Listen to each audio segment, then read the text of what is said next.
Alright guys, so now that we have read our part of Tiger Rising for the day, hopefully you listened to that video of me reading that part of the story to you. So if you haven't listened to that yet, go ahead and go back to listen to that first. So we're going to get into our lesson now.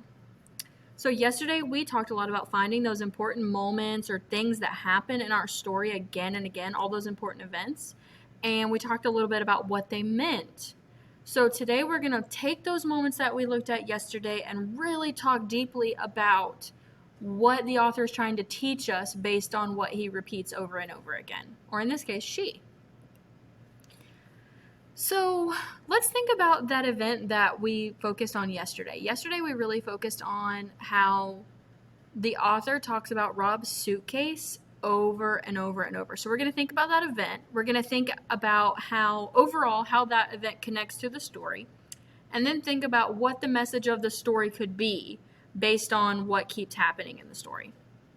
So yesterday we discussed the suitcase kept getting mentioned over and over again.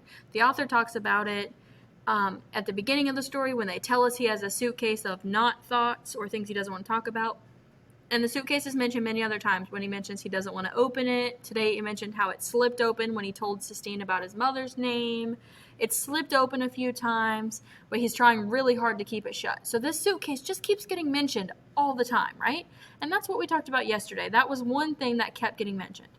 And we figured out that it was important because in the suitcase, that's where Rob hides all of his feelings.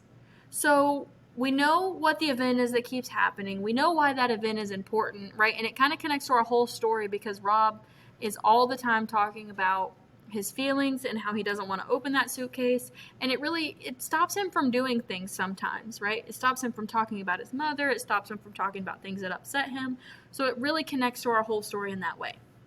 So what we're going to do now is think about how that moment helps us figure out a message or a lesson that the author is trying to teach us. So in order to do that, we've got to identify the moment. We've got that, the moment or the event, which is talking about the suitcase.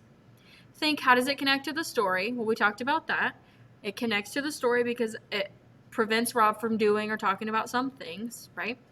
What could be the message of the story, guys? So if we think about it, it keeps mentioning the suitcase over and over again. We said that's important because it keeps happening in the story, and it shows us that Rob is sad. It is really showing us why Rob is sad and what he is struggling with or having a hard time with. So what is it that we're exactly supposed to be learning from that? If you're following along with me, you can pause the video for a second and jot down your ideas that you think about this. Why do you think, what is it? We know why it's important because it's showing us that he is sad all the time. Some people might even say depressed. But what is it that the author is trying to teach us based off of that? When I think about this, I think about the fact that Rob is, by keeping things in his suitcase, we really mean it's not a real suitcase, it's just in his mind. He's keeping all of his feelings kind of pushed away in the back of his mind or bottled up. He's not thinking about them.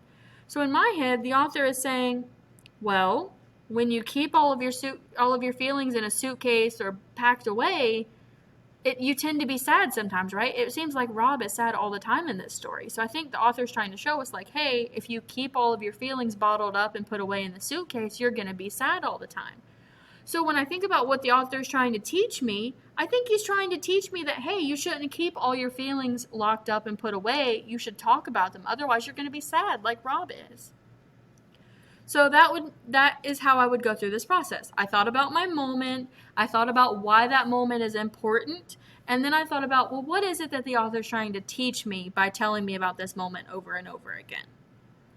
So what you're going to do today is you're going to think back to Tiger Rising. And yesterday you chose an event that keeps happening over and over and over again. You're going to keep that same idea in mind. So if yesterday you talked about his rash, or you talked about his mom, or you talked about the tiger, you talked about, like the tiger being locked up. We talked about that a lot, right? So you think about these moments, guys.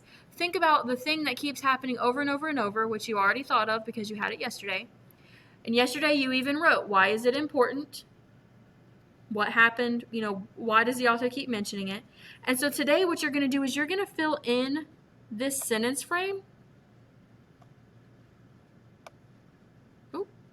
you're going to fill in this sentence frame up here. So the author talks about blank again and again. Because of this, the message of the story is blank. So in your text box on Canvas, you're really going to put in the author talks about blank. So if I were putting our example in, I would say the author talks about Rob's suitcase again and again. Because of this, the message of the story is that you should not bottle up your feelings. You should talk about them. That's what I would put in if I were submitting an assignment for what we did today for our example. So if you're talking about the rash on Rob's legs, if you're talking about the tiger being in a cage, if you're talking about Rob's mom, that's what you're going to put in that blank. And then afterwards, you will say, because of this, the message of the story is, and tell me what message is it, or what lesson is the author trying to teach you by talking about this thing over and over and over again. Good luck, guys.